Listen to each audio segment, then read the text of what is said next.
There ought to come a time where we have to separate the precious metal from the ore. And as someone who sometimes finds herself working in extractive metallurgy, that's exactly what I do best. But fortunately, this time, it wasn't my call to make. The judges have decided on their final four.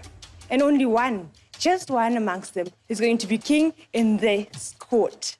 Ladies and gentlemen, welcome to the finals. This is the 7th edition of the SASI Debate Challenge, proudly brought to you by SAYWHAT and supported by the Swedish Embassy in Zimbabwe. My name is Miss Jones, and I am your debate mistress. Joining me today are 4 prestigious universities. Teams, please make yourselves known, starting from podium 1 all the way to podium 4. Nombulelo Ndlovu from NAST. My name is Adden from NAST. Hello, I'm Etembe Mtimkulu from UZ. Hello, I'm Kimberly Malima from UZ. Thandokuhle Sibanda from MSU. Tabiso Sibanda from the MSU. Sean Zonde from Chinhoyi University of Technology. Robafazo Mazarire from Chinhoyi University of Technology. Now that we are well acquainted, welcome aboard. Let the games begin.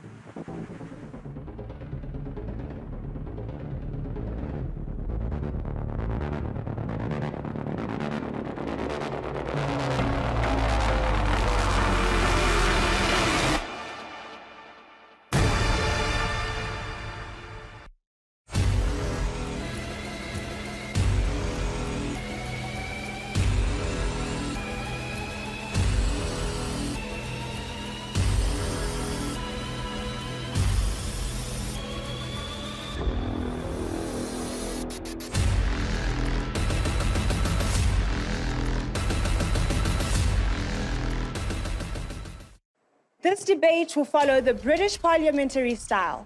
The rules are, each participant will be given exactly 4 minutes to present their case.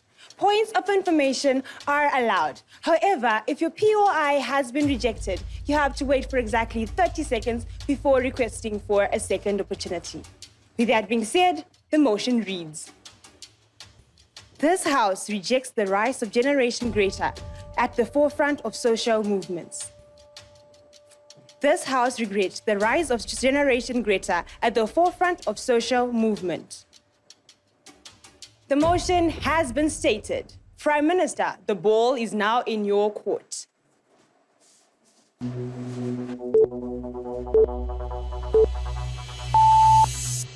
It's a pleasant day to the House. So before I continue, there are a few things that we would like to make clear in this debate. That number 1, we are not against any social movements that are progressive to society.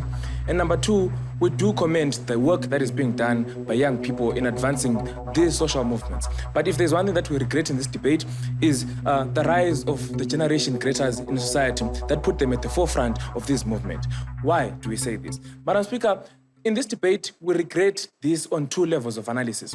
The first level being why we particularly think that young people are vulnerable, are put in a vulnerable position when they're in the forefront of this movement. And secondly, we believe that this undermines the collective effort that has been done over the years, Madam Speaker, by organizations that have the information, the funds, and that have been actually doing the work rather than just going on social media and posting about these things. I'll prove to you why we regret on these 2 levels of analysis. Madam Speaker, we'll give you a very good example of the Muslim girl, Malala, who was murdered at the age of 15. Madam Speaker, I'll come and tell you that these are possible things that may happen to people who are of her age, right? When they choose to put themselves at the front of this movement, Madam Speaker. We come and tell you that as young people, we put them in a vulnerable position where they stand a chance of being abused. We come and tell you that in a generation whereby people are saying abusive things, people on social media say whatever they want, we believe that children are particularly in a position to be vulnerable to abuse. At the end of the day, well, doing more harm than good. Why else do we believe that this is particularly a bad movement at the end of the day? We believe that these movements, to begin with, are what we call palatable movements. Movements that are well packaged, Madam Speaker, because we go out there, incite the crowd to be happy. We go out there, the crowd is happy that a 15-year-old has stood up to the government to say something, right? But the problem that we have with these things is the problem with palatable movements is, number one, Madam Speaker, it's just a packaging, right? In most cases, these are young kids who do not have the funds, number one, who haven't been doing the work that they claim governments should be doing, right? Who haven't been adequately informed of the dangers that they face by putting themselves in front of the world like that. Madam Speaker, we also tell you why this is going to cause detrimental effect to the whole of society, right? Because kids are at a vulnerable position. We come and tell you that this is then bringing rise to potential abuse of these kids, right? We come and tell you that of organizations and people of malicious acts who then approach these kids, Madam Speaker, to speak out their views, right? Because these are kids who are well underage, Madam Speaker, and they are put in a vulnerable position to then say they are abused and used for all the wrong reasons, right? We come and tell you that we do not disagree to the fact that progressiveness is important in our society, but we then believe that to particularly use children, right? To particularly use kids who are under the age of 18 most kids are 18 to 15 years of age. We particularly regret that narrative. Why? Because number one, we are ignoring the welfare of the kids themselves, right? Number two, the kids themselves, all they can be able to do is just go in front of the camera or go on social media and post about these things. But the actual work that is being done, Madam Speaker, cannot be equated to the things and the masses that they're pulling at the end of the day. And that is problematic because it's undermining the organizations that have been putting that has been putting lots of money, lots of effort in society, right? At the end of the day, the credit goes to one individual, and that is why we believe this is particularly problematic in our society. We also believe that real work should be done to incentivize people who are actually working to push these social movements rather than crediting one individual at the end of the day.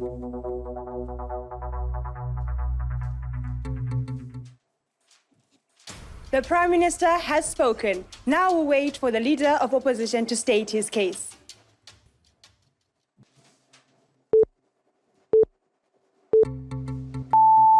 Chair, the magnitude of the problem is huge. We say that the young have actually suffered an appalling exclusion. We say we want a greater solution to this debate.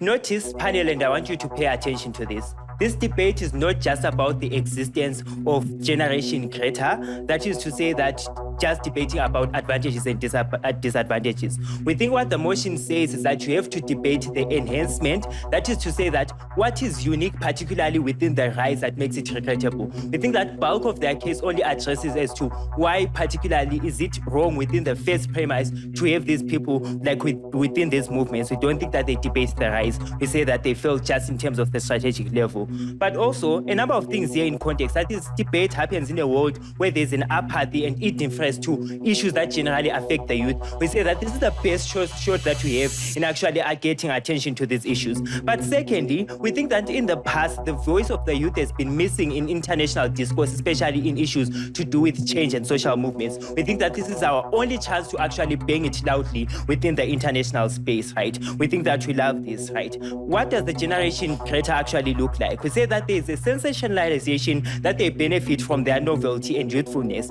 Like they do consider that these people are popular. We think that this is good insofar we want to buy into these movements in a world where people are not generally interested in those movements. We think that we love that, we celebrate that because these movements have been trying to actually get some form of attention and traction.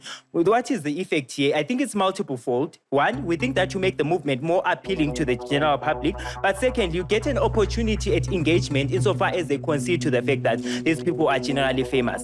The second kind of argument is to say that we do not regret this because we think that Generation Greta has a principled claim to this space at the forefront of these movements. This rationale is very simple but very sophisticated.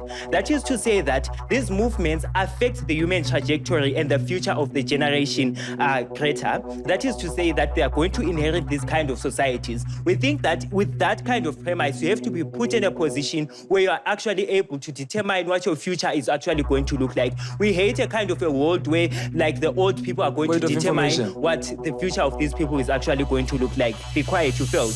But moreover, you want to recognize that there's an intersectionality on how they introduce the youth perspective where it's generally missing. I lay it beautifully within my context that the old generations have had an unfettered monopoly within leadership within these particular spaces. What Greta then does is to say that it tells you about the youth experience, particularly within climate change. We think that kind of voice within these international spaces is something that's very important. But moreover, the last thing that I want you to notice here is that we create a movement that is very palatable. Like I may emphasize, the debate is about the enhancement and the rise. So the counterfactual is not of a world where we do not have like these Generation Greta leaders at all. It means that we just have an insignificant few. What we do with the rise is to say that we make it a normality that these people can actually lead in those particular spaces. We think that previously we would have seen this as an abnormality, so we do not actually take these people seriously. This looks like Trump actually tweeting about Greta Thunberg and telling her to actually chill. We think that in our world where there is a rise, we make it a normality that these people can actually lead at the forefront of these movements. We celebrate that kind of a change insofar as it creates a palatable movement that is acceptable within society. We think that's something that we generally value within the society. But moreover, I do demonstrate that we need to create a society that is more adaptable. I think Kimberly is going to extend beautifully on that, on why particularly Generation Greta creates a more adaptable movement that is there for the society. We're incredibly proud to oppose.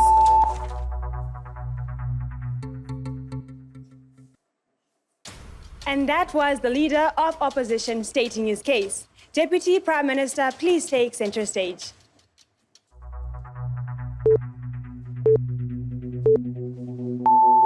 While the passion and conviction of young activists seems to be so admirable and their rise to prominence, but this has several drawbacks. We come and tell you that the role of young people is a supportive role. The role of young people is not for them to go and stand up front. The role of young people is to ensure that they complement the efforts that are already being done by these social places. We come and tell you that as we are here in this debate, we are not at the forefront. As we are here in this debate, we are coming to bring solutions to what is needed by those social activists.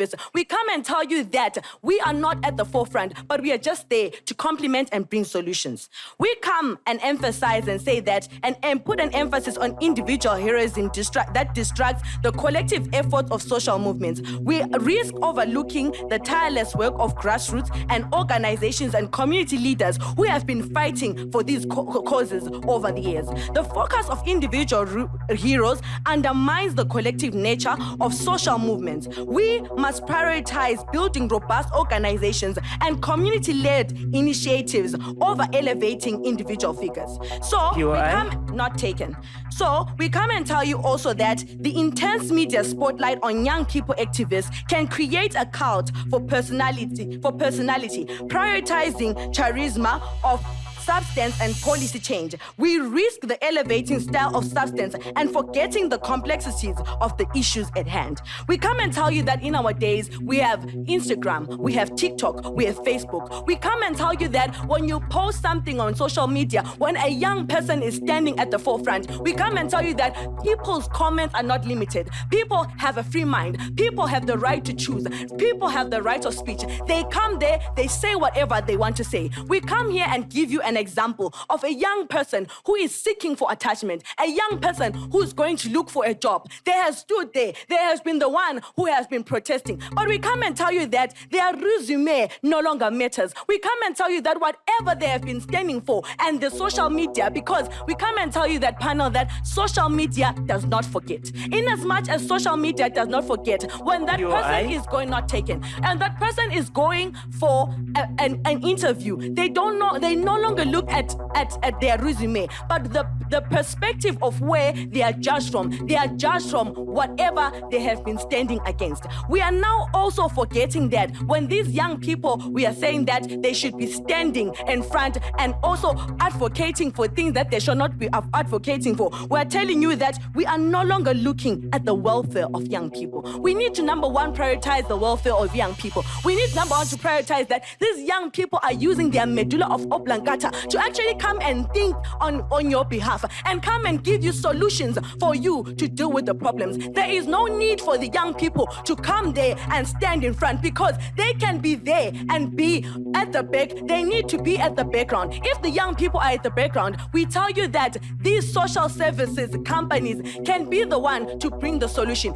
There is no need for anyone to be known. We come and tell you that we had already been debating about these SDG goals. We come and tell you that there are also human rights. There is a right for a human being to be protected. Therefore, if the young people are standing in forefront and being seen by everyone in the world, there is no protection. So, panel, with this we say, we vote and say, we regret the Generation Greta. With this, we've never been so proud to propose.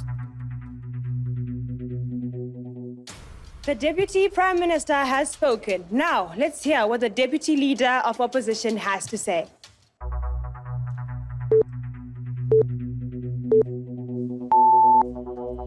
Panel, one thing that we need to understand about the Generation Greta is that these young people rose to popularity not because they were forced, but because they knew that there was a need for them to advocate for their issues on those particular platforms. Firstly, we tell you that Malala became famous because she was blogging for BBC at the age of 15. We tell you that Greta is advocating for climate change. We tell you that Greta started advocating for climate change as a teenager, right? So what do we then tell you? We tell you that these young people can recognize and identify the problems that exist in the society. So what do we then come and tell you, panel, right? We come and tell you that we want these young people at the forefront for them to be able to create a future for themselves. What do we then get from the opening government panel? What we get from the opening panel is that these young people are in a vulnerable position. What does the rise of the Generation Greta then do in today's debate? One, they make it known that this particular group is vulnerable. So what does it then give to these social movements, right? It gives them guidance as to how to protect these people because they can see the particular harm that then comes when these young people are put at the forefront. They see the particular harm that is then not taken. They see the harms that happen and they know how to counter for it. Secondly, what do they come and tell us, panel? They tell us that they tell us that these young people should complement the social movement and not be at the forefront. We tell you that these young people, their supportive role is being at the forefront. Social movements are big. Therefore, it does not mean that these young people are working on their own. One, they have a big backup. They have people who are looking after them. What does this response then come to not taken? What does this response then come to tell you that? We tell you that, panel, in terms of the welfare of these young people or the Generation Greta or the safeguarding that they are very much advocating for, we tell you that social movements have safeguarding policies that safeguard these young people. So they know that young people are then vulnerable to these harms. So what do they then do? They protect them. Panel, if a social movement is going to put a young person at the forefront and not protect them, what does it then say about not taking? What does it then say about their integrity as a social movement? Right. In extension, panel, we then tell you that we want a society that is adaptable, right? We tell you that the solution to this is to put these young people at the forefront because, one, they can easily keep up with the times. They talked about TikTok and all that, so that young people were the first people to then quickly adapt to these changes in social media. What do we then tell you, panel? We tell you that a movement that is relevant, not taken, a movement that is relevant is the one that captures the nature of society today. Panel, what does the nature of society today look like? The society of today is ever changing. Therefore, it needs people who can then easily adapt to this particular society. So how do we then come and tell you that? We tell you that we value this rise in our side of the house because it brings these problems to light. Secondly, it then gives these organizations or social movement a buy-in because these young people can then influence other young people to follow those movements. Thirdly, we told you that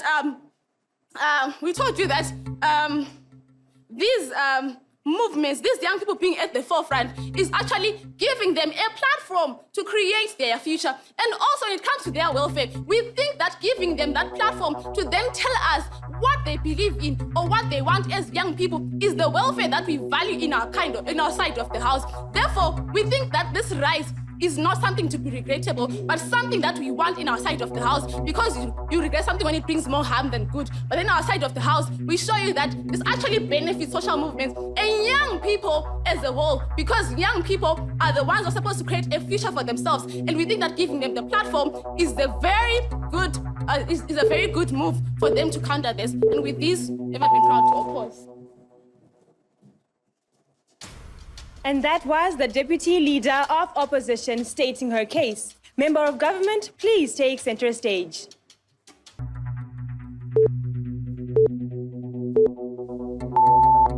Panel, should this social movement exist? Yes, they should. But should young people like Greta Thunberg be at the forefront? We don't think so. And that's why we regret, therefore, the rise of such movements, right?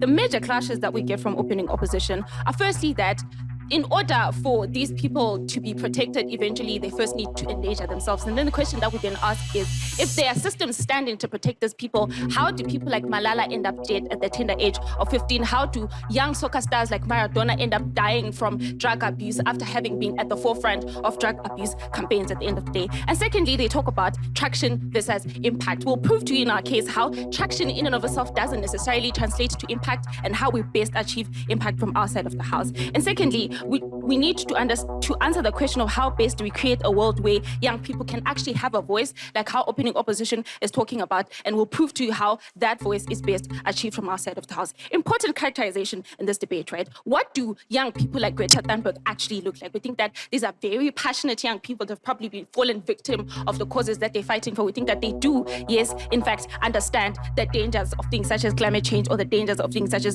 drug abuse. But more importantly, we need to understand the fact that they are vulnerable. What does them being vulnerable actually mean? We think that they lack proper support systems and actual protective measures that will protect them from the harms of society and the dangers that end up coming with them being killed at the end of the day, or not being able to exist as proper young people at the end of the day. We think that them being at the forefront and them being in the spotlight, like people like that Greta Thunberg, ends up being harmful and causes risk of exploitation, like we've already heard from our opening, but you get more extensive analysis from our side of the house. We think that they can be used as tokens, for example. We think that when these people go to spaces like UN agencies, they are not there because they are going to be listened to, but we think they are there because they can be successfully used as tokens. We think that they are there for things such as affirmative actions, but not necessarily because they're actually being taken seriously and that they're actually representing other voices of young people. We think that it makes these agencies look very good, and this is why we regret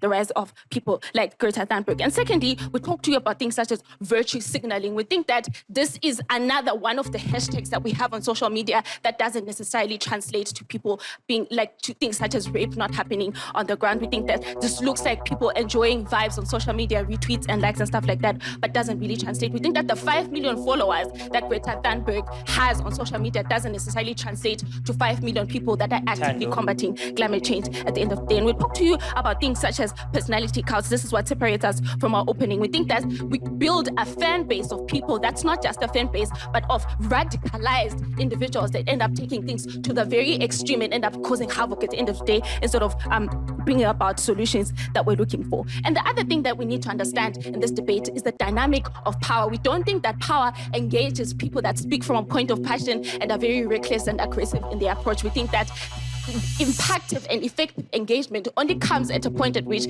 common ground can be established. And we don't think that it can be established from a point of radical social movements that post whatever you have on social media and things like that. We think that effective engagement comes when stakeholders like SAYWHAT can create proper platforms for young people to actually speak on behalf of themselves and on behalf of their people at the end of the day. So from our side of the house, you create a better conducive environment for young people to actually have that voice and to do it effectively. And from our side of the house, you create social movements that are actually impactful and do not endanger young people, and also reduce harms of not only exploitation, but also things such as tokenization. When young people actually do speak, they speak in a manner that they understood and also taken seriously at the end of the day, because it's on an integrative level, not combative.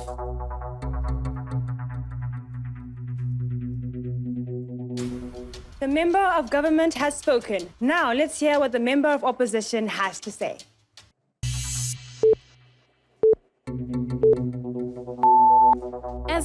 As has already been alluded by opening opposition, today's debate is not about the disadvantages and the advantages of having young people participate in social movements, but today's debate is about whether or not the rise of this is to be regretted. But as side closing opposition, we want to speak particularly on why it is important to have these young people at the forefront of these movements, right? The purpose of a leader of these kind of things is to get attention.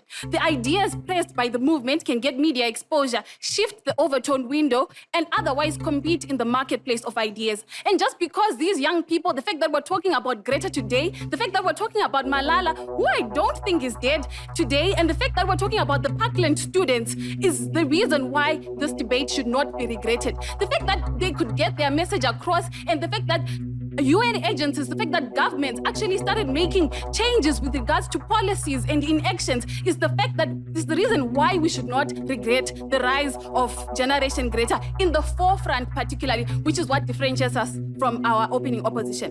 As for public reaction, which is something that we get from both opening government and closing government about how these young people are going to be vulnerable and their ideas are going to be ridiculed, we feel like the structure, we feel like because of oppression, we feel like because of the system, people are going to be ridiculed for saying things that are important, no matter who they are, whether it's a 13-year-old who says it or a 30-year-old who says it. We see AI Go, who spoke about environmentalism and made protests, he still got ridiculed. It's not about the age, right? What we see in this debate as closing opposition is a serious case of ageism, it's a serious case of oppression, and it's a serious case of system failure. We think that at the end of the day, the narrative that young people are rash, the narrative that young people are gullible is used to silence and dismiss their ideas and their suffering, most importantly. We think that these young people are the ones that are going to have to exist in this world that is being created. They're the ones who are going to have to adopt, to inherit the mother nature. And for some reason, they're expected to be quiet at the end of the day. We don't think that makes sense. And we think that that is why it's important for them to particularly be at the forefront of these things. We think that even if some of their ideas are questionable, or some of their ideas are questionable, we think that at the end of the day, it is important that they raise some of these arguments, and these arguments are put in the marketplace for policymakers to discuss about. And we think that just because they are able to do that, we think that it has been a success, and that's why we do not regret having them at the forefront of these social movements. We think that young people need to be woke. We think that we don't want a generation that is only speaking about social media and influencing.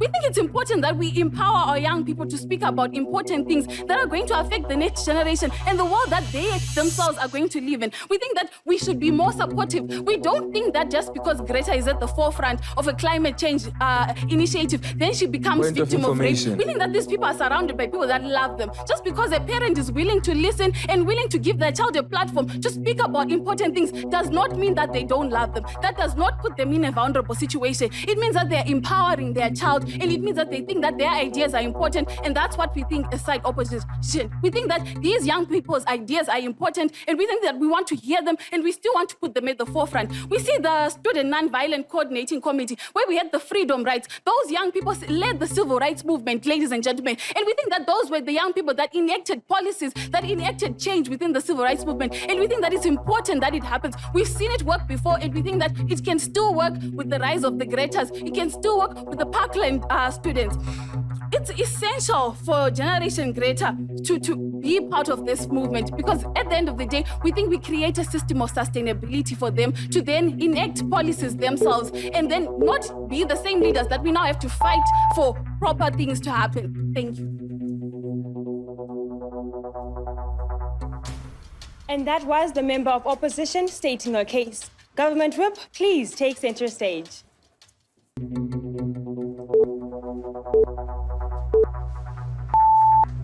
Panel, we believe that the contributions the young minds we have in today's world are very important, and we ought to preserve these young minds until they are ready, until they are fully equipped, and until they are safe enough to be put out there in the world, panel. So we believe we ought to preserve these young minds, we ought to protect them. It's our most right. So panel, what we tell you is, at what point do we get to regret something, right? Here's our regret matrix. We tell you that we regret something when it has not served its purpose, right? And panel, we tell you that our goal in today's debate is protecting these young minds because we need them later on the earth, right? Because these are the future leaders which are going to help us to solve these political inequalities, this and that, right? So we tell you that our regret matrix is we regret something only when it has not served its correct purpose, right? Panel, we tell you that we once had children like, we once had girls who were activists like Malala, right? We end up dead, panel.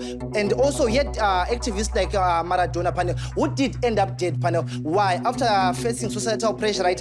Because they were not protected, right? So we are going to show you in today's debate from our side, and my partner has already said most of the things, right? We are going to show you how we best protect these young minds, right? And how we make sure that they are equipped, and how we make sure that they are ready when push comes to shove, right? So, panel, what you get from from the opening from the opening side of this debate, right? We get very important contributions from the opening government, right? But from the opening opposition panel, we get some very true facts, but not important in today's debate. They come here and tell that they are vulnerable, these kids. We need to protect them because they are vulnerable. They're not in a position to protect themselves, right? But what we get from this side, they say these youths, all they need are voices. They need voices to be heard. Yes, that's true. That's important. They need voices to be heard, panel. And they say these guys need to wait. So what they say, they come in and tell, right, that these guys need to make a future for themselves. That's why you are putting them on the forefront. But what you're telling you that by putting them in the forefront, you are not actually giving them the future. You're telling them to make the future for themselves, right? You're actually taking the future away from them because, as you can see, they end up dead, right? From our side of the house, we tell you that let these kids be behind, right? Let them be behind. For example, as you already said, we have platforms like SAYWHAT, right? They're giving us the platform to say whatever I want to say. Because on my own, I can't go out there and call out the government, right? I can't go out there and say ZANU-PF this, ZANU-PF that. But here on the podium, I can say anything I want. Yes, because I've been given the platform to say so, right? So being given this platform, it protects me from a lot of things, right? And secondly, what they tell us here, they tell us these kids, they can easily catch up with times, this and that. We believe that's not important in today's debate, right? And yes, that's true. They easily catch up. We've got TikTok. Thank you for that. But that's not important in today's debate. And secondly, so what you get from team closing opposition, right? Team closing opposition, they tell us that these kids, they've got people who love them, right? These people are supporting them. So they're telling us that their mother's love, their brother's love is going to protect these kids. When the government is trying to kill these kids, right? When we have got some retaliating groups who want to kill these kids, that, for example, tell you Malala was killed by the Taliban, panel. The love Malala had for the family and whatever did not protect it. Panel, let me get to our case, right? What you tell you from today's debate, right? We are telling you that having these kids on the forefront, right, it ends up creating personality counts, right? Whereby we've got people who are not following these kids only for what they're standing for, right? But because they love them, right? They like, oh, she's beautiful, let me follow this. But you do not necessarily mean that these people, these 5 million likes who are behind these kids, they are behind climate change and anything. They're just liking it just for personality traits, right? And also we're telling you that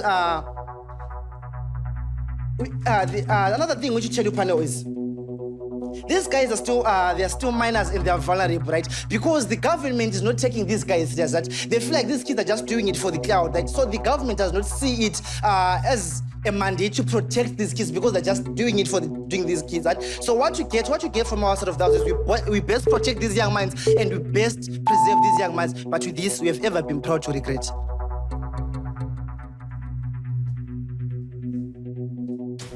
The government whip has spoken. Now let's hear what the opposition whip has to say.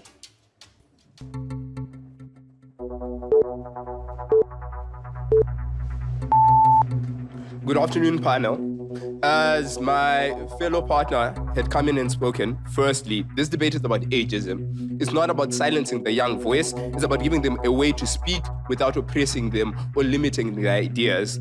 Just because someone is young doesn't mean they're not able to bring valid, sensible ideas in the new world. And this is why we want these children, or to be better coined, the Greta generation, to be at the forefront of these social movements we're making. Oppression of young people comes in many ways with them being silenced their voice, being told they're too young, being told they're vulnerable. But once they go forward, the best thing in the world happens. Adults listen.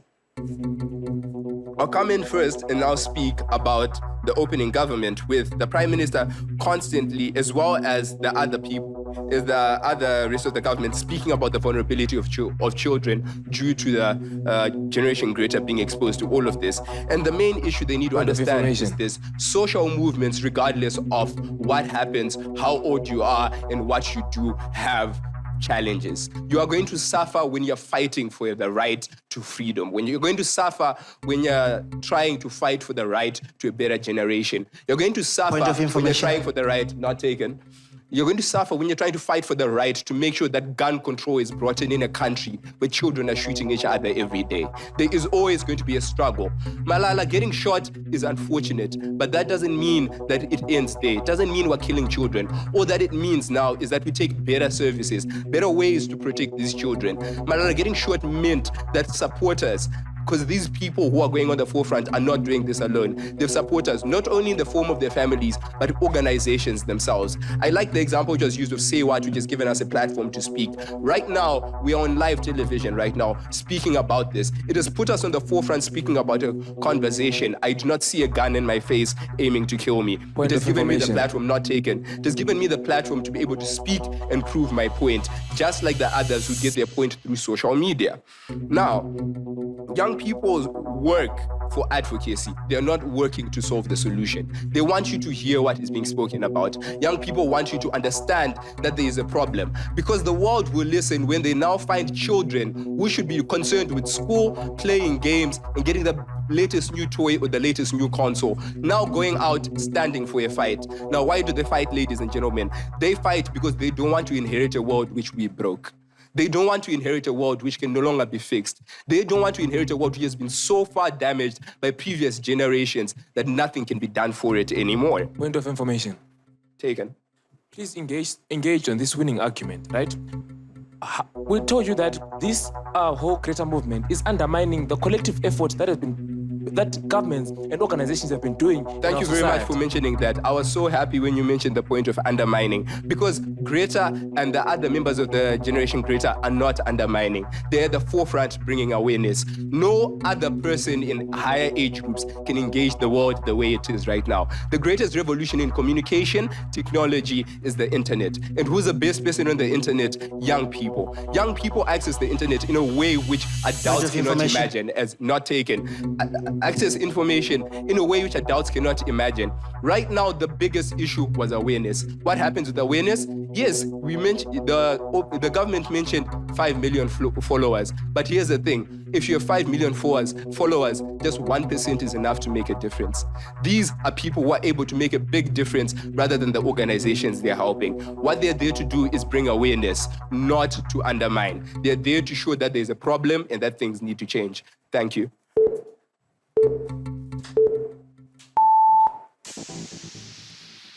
And that was the opposition whip stating his case and closing this debate. We shall now leave this time to our judges to deliberate, and as they do, Hannah, hi guys, hello.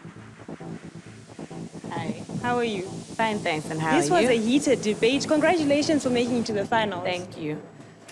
Hello, Podium 4. Congratulations for making it to the finals. Hello. How's it? Nerve-wracking. Nerve-wracking. Yes. Congratulations, MSU, for making it to the final 4. Thank you. How are you feeling about that? We are nervous. Nervous.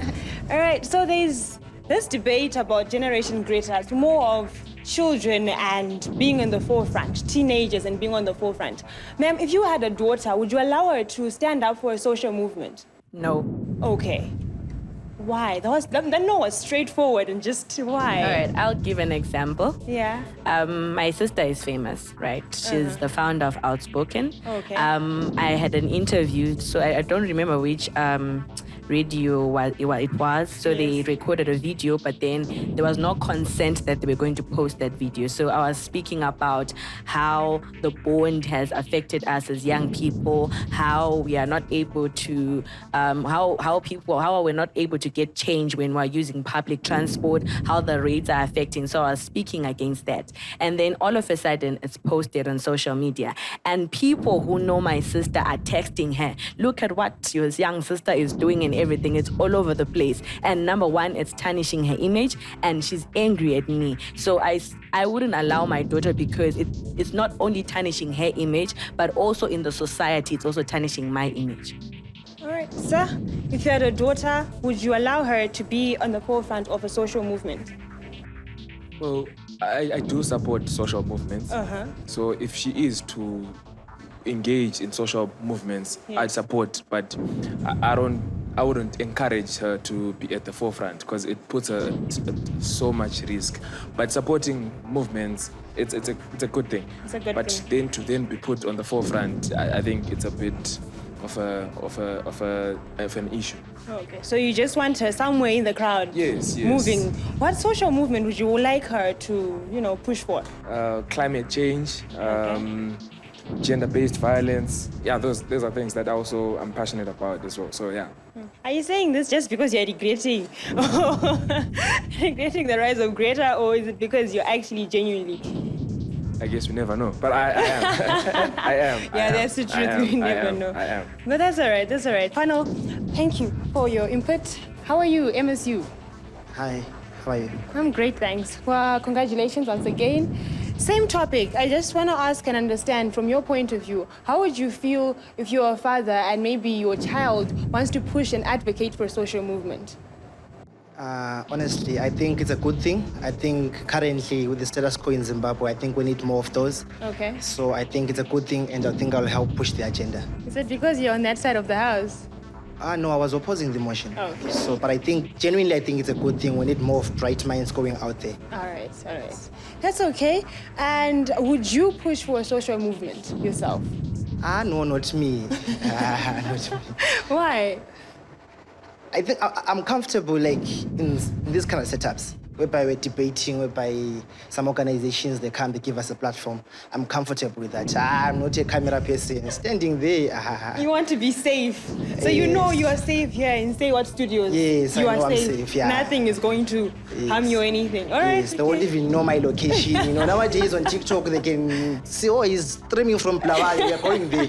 You see, so here there is no location. They won't find me from here. I'm going home, so yeah, it's safer. But don't you think you're depriving the world of such a powerful speaker that can advocate for something big? They can stream live from SASI debate Facebook. Okay.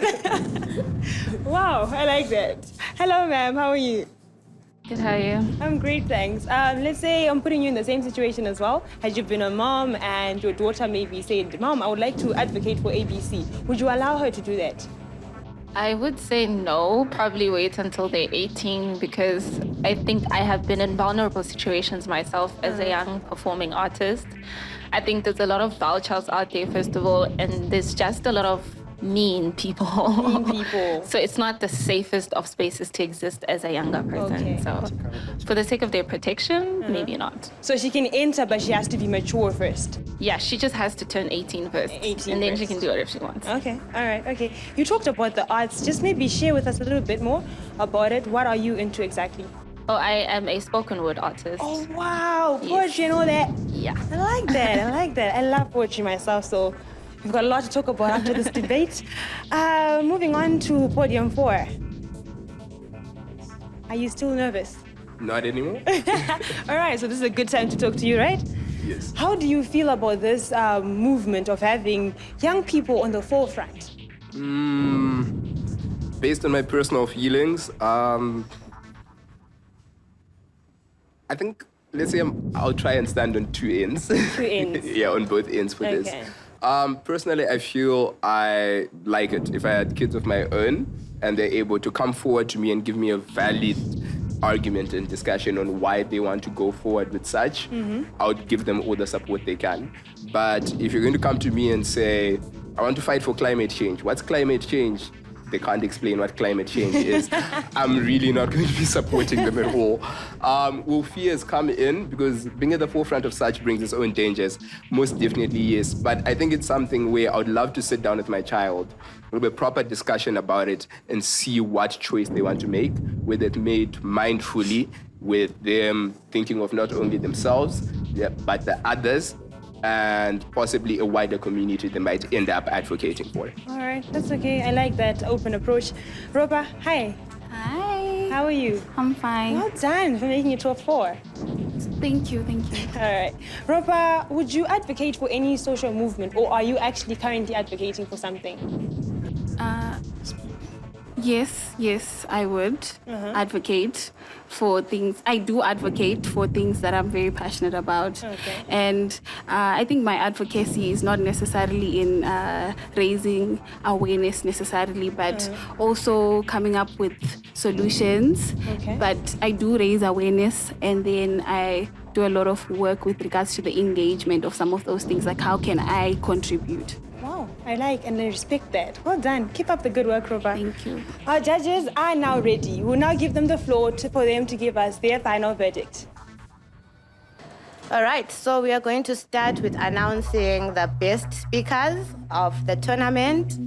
So the best speaker, male speaker at this tournament is Metembe Mtinkulu from the University of Zimbabwe.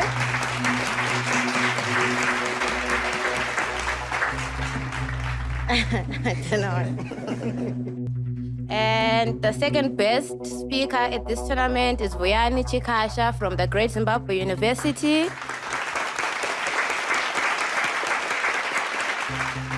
And for third best speaker, also our best female speakers, it is a tie between Nombulelo and Tariro from Great Zimbabwe University. So congratulations to both speakers.